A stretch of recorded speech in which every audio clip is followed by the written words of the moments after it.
You guys got to see it on the DB Rewinds, but you never got to see the actual deck list. Here's Goblin Biker Horus Adventure.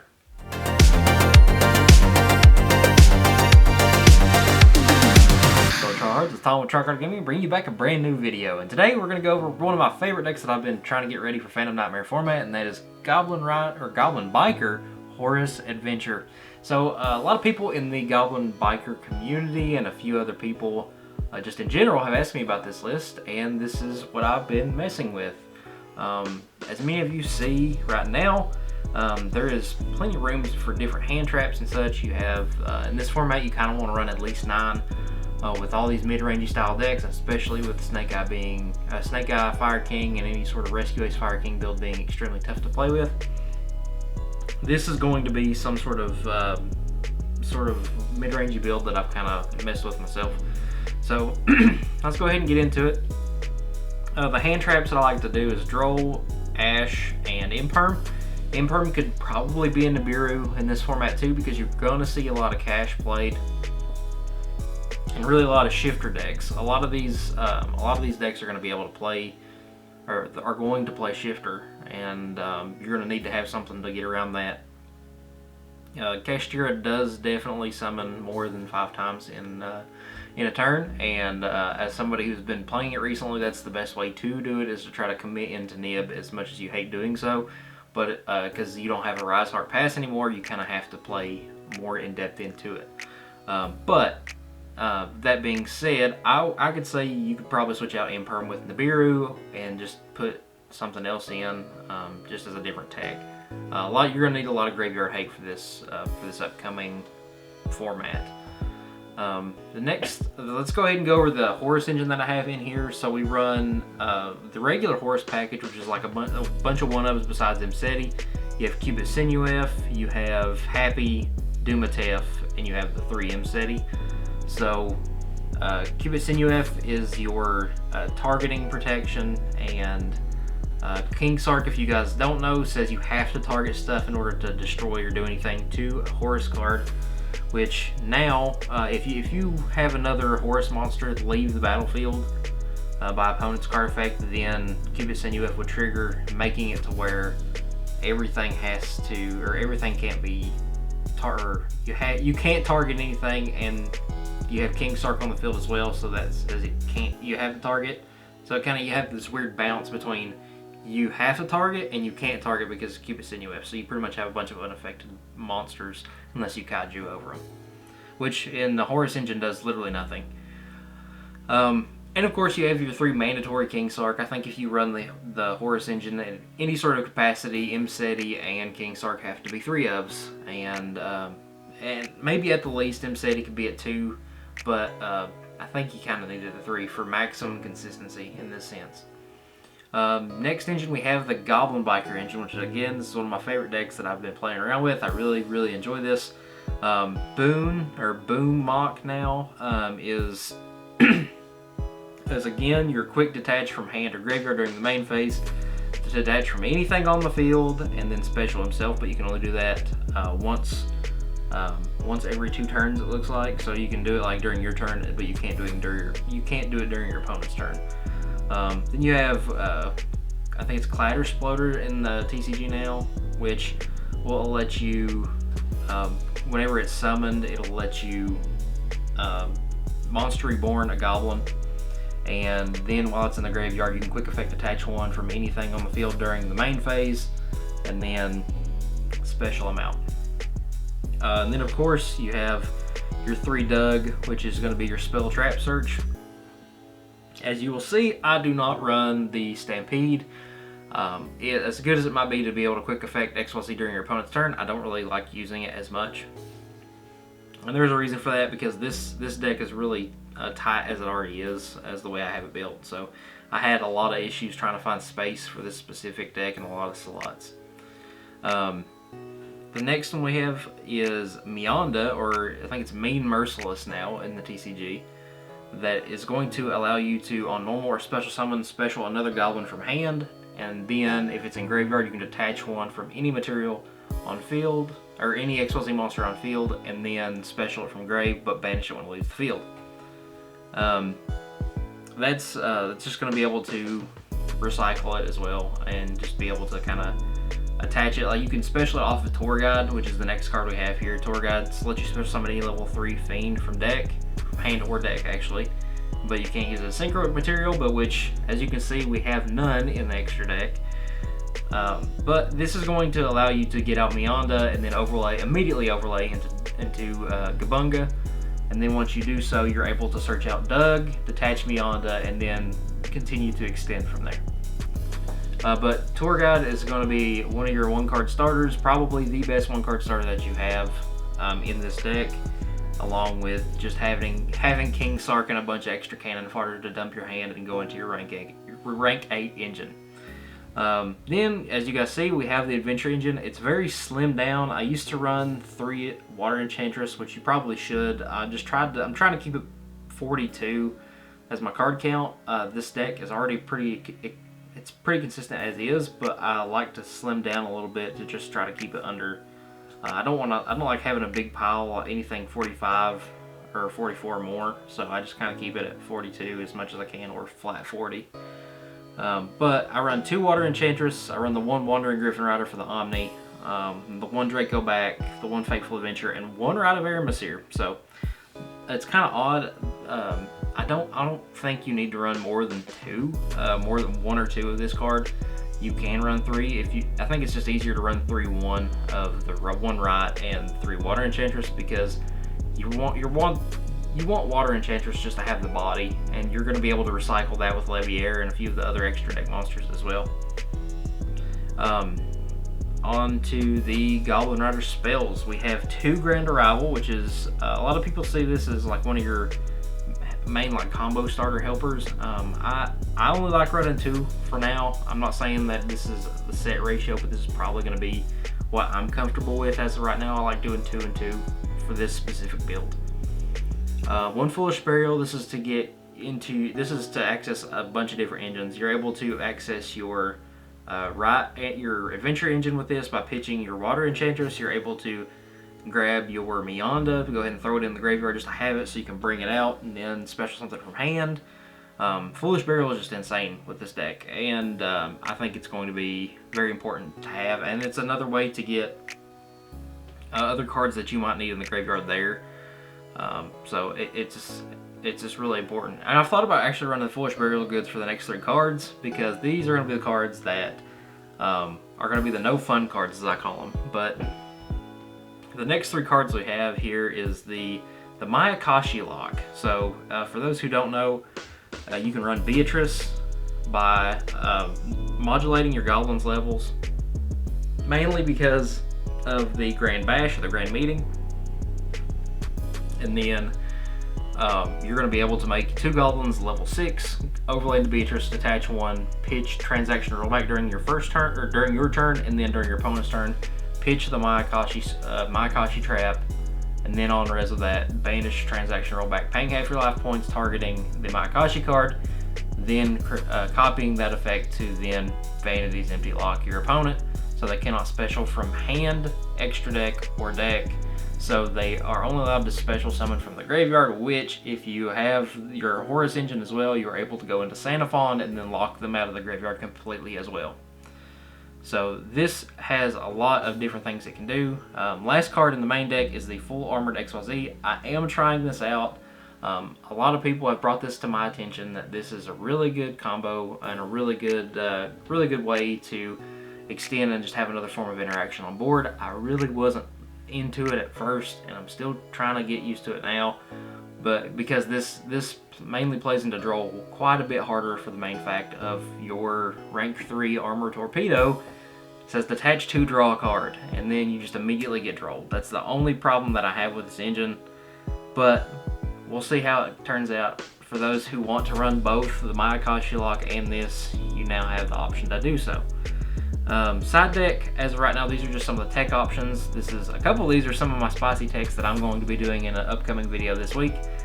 So we kind of have the stock and standard 3 Nibiru, the 3 honorary dusters, or 2 lightning storms and a duster, and then you have the 3 cosmic cyclones, and then we have your different dimension ground. So this is a good going first card if you're able to You're just able to make your opponent banish anything in the graveyard, just rip it off in the draw phase. So any monster that they would try to get to the graveyard, they cannot get it into the graveyard. It just banishes it instead. And then you have Gravekeeper's Inscription. I had this card win me so many games this past weekend, and I don't know if I mentioned it in the video, my last deck profile. If you haven't seen that, go check it out. You need to look, because that card has all the text that you need for this format. Pretty much saying you can't activate card effects in the graveyard, neither player can banish cards from the graveyard, and neither player can special summon from the graveyard. All three of these things, all the top meta decks are going to be doing. So if you haven't got your copy of Gravekeeper's Inscriptions, check that out, but we're going to go over that in a completely different video upcoming this week. So keep an eye out for that. But without further ado, let's go ahead and dive into some of the combos and test hands. Alright, so let's go ahead and get into some of the test hands that we have. So this is one of the test hands that I've seen so far that you are able to do quite a bit. It doesn't seem like it right off the rip, but this can do quite a bit of stuff. We have opened up our Boom, our Dumatef, our Mionda, our Water Enchantress, as well as our Imseti. So we have access to every single engine here, and we can play through Droll with this hand. So what we're immediately going to do is we're going to go into the main phase, and then we're going to normal summon our Mionda, and then declare our Mionda effect to special one from hand. Then we are able to special summon our Boon the Mock Speed. We will go ahead and overlay these two to go into our Bamboozling Gossip Shadow. If we're playing around Droll, this is what we do. In order to play around Droll, this is the best way to do it. And then at this point, we are able to go ahead and declare our Imseti effect. It will allow us to, and we'll pitch Imseti, and we will pitch our Water Enchantress. Because our Water Enchantress doesn't have to be banished from hand, we're able to banish it from graveyard. And at this point, we're able to add a King Sark to hand, and then draw us a card. Now, even though we drew the Mayakashi trap, this is actually not bad. This is actually quite the opposite here. And here we're able to go to our King Sark, and then declare King Sark effect to not banish, but pitch to graveyard our Dumatef. And then we are able to pitch another Horus name. At this point we will pitch Happy. And then we can do the same thing again to then pitch the Mayakashi manuscript to then throw another one into grave. Which we're going to throw the last one. Keep it Sinuef. So at this point we have access to our Water Enchantress line, or our Adventure Engine. So we're going to be able to banish our Water Enchantress to add a Right, which again we only run one copy. So we're going to go ahead and grab our Right to hand, and then we can activate it to create a token and flip a coin, I guess. And we'll go ahead and grab our Fateful Adventure as well. We place it, and then that'll go to grave. And now where we have King Sark, we're able to go ahead and special out some of our monsters here. We'll be able to go Imseti, and then on summon of Imseti, we're going to be able to do a Fateful Adventure effect. Because we normal or special summon a monster, we can take one equipped and equip it to an adventure token, or add it to hand. So we'll go ahead and do that, and we'll go ahead and equip the Draco back to the token, and then we will go ahead and special out our Horus, other Horus monsters here. And at this point we could go into two different things. We didn't go into Beatrice line here, but we can go into 2 rank 8s if we so choose to, because we have four different names in grave. We can go Sanaphon to lock our opponent out of the graveyard, because let's be real, this upcoming format is probably going to be filled with a lot of graveyard decks. So what way to do so is line up your entire extra deck with graveyard hate. So that's another reason why we run Wallow, and I don't think we went over that as well, so let's go ahead and go over that real quick. The extra deck we have, you know, the Bungus Brothers as I call them. We have your Photon Lord as a monster negate, another way to play around Nibiru or a Droll. We have Hope Harbinger, which is your spell negate and a Machinex pretty much. And we have Xenophon for our third level 8, and our last level 8, because it just locks out the graveyard. It's a Biz Dweller at home, so it's a really solid card, and it prevents a lot of stuff from people special summoning out things on out of the graveyard during their turn. So this is usually the last thing you want to do if you're running the Horus engine, because again, you don't want to run into that if you don't have to. Lars is just another rank 6 option, because again, you're filled with level 3s here. And then you have the Great Bash that's going to be able to level modulate. Wallow going to be incredibly good to get rid of your Promethean Princess that your opponent controls, and just being able to bounce once per turn is really good out of the graveyard, so it's really important. Beatrice, this is what you're going to be able to lock people with if you so choose to do it, just by foolishing a card. This card's broken. It has to be hit here soon. Goblin's Crazy Beast is another spell trap Machinex, so it's going to be really good against any sort of continuous trap or continuous spell that your opponent might have. Good against Kashtira to pretty much add birth, or pretty much suck up birth so they can't do anything.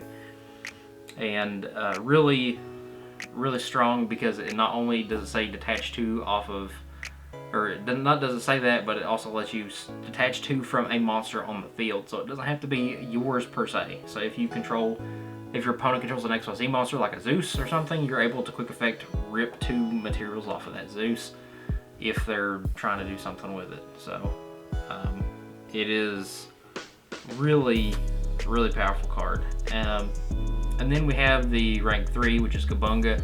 Of course, he's during the end phase, you can attach 1 to him.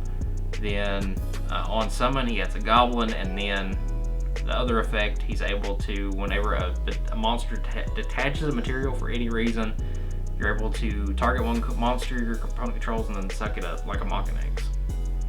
And then here you have the XYZ armor package here. Again, I'm still trying to get used to this. I'm not really a big fan of it. This is probably the one thing that I'm not the most well versed in, but I'm still learning it. I really want to try to figure it out, because I've played it in the past and I never really cared for it, but we're going to try it here soon.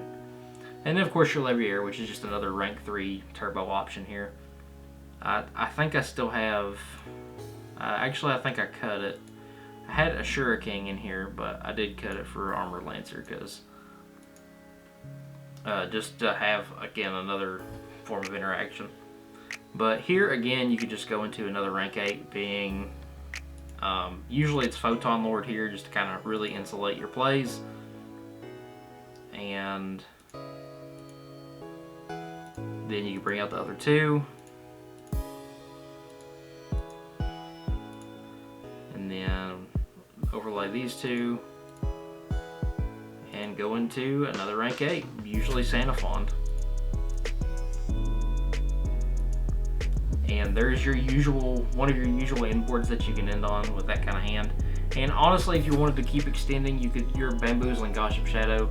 If you're not worried about Droll, which with this deck in this format you're probably going to have to, but if you're not worried about it, you can put a Kabunga here instead of that, and then just keep extending and extending and extending, because you're going to be able to add Grand Bash, and then you'll be able to Mayakashi lock people as well. Let's go ahead and go over the pesky Mayakashi lock that I keep talking about, because I've got it in the deck, and a lot of people have been using it in Virtual World of all things. But because, I mean, that's probably one of the best decks to go into rank 3, 6, and 9, and just level 3, 6, 9 extra deck monsters. So this is going to be the way the Goblins are able to go into this. So again, we started with an amazing hand. We'll go ahead and just start out with what we usually would to kind of play around Droll, is we just normal summon Tour Guide. And Tour Guide would allow us to special summon our Mionda here.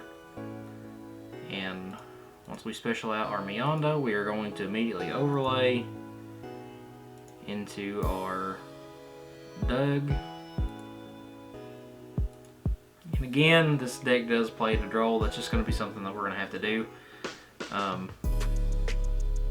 the only way to somewhat play around it is if you open up Grand Bash as well as 2 Goblin names. You're still going to be able to do quite a bit, like preferably Meonda and Doug. There's only going to be 1 search, but again, these are very situational hands, so this deck is most definitely probably going to play into draw in any way, shape, or form. And we'll go ahead and we'll use Gabunga's effect. Usually we would add Doug here, but since we already have it, we probably add actually you probably add a Doug here for follow-up because you've already got a Meonda in hand. So we'll add another Doug. Then we'll declare Gabunga. Well, we've already done that. We'll declare Doug effect attaching Meonda to then special summon Doug, and then Doug effect to then add us our Grand Bash. So we'll add Grand Bash to hand. Be able to activate Grand Bash. And since we have Meonda engraved, we can declare the effect of Meonda to detach 1 and then special. And then we will special our Meonda here. And we have the Grand Bash to declare, target the Doug and the Meonda to make them both level 6. And again, we have a slew of different level 6s we can mess with. We have Lars, we have Wallow, we have Beatrice and Crazy Beast. But again, if you're trying to do the Mayakashi lock, you just want to go ahead and go into Beatrice. And then at this point we go Beatrice effect, detach any of them. And then view here to pitch our transaction rollback.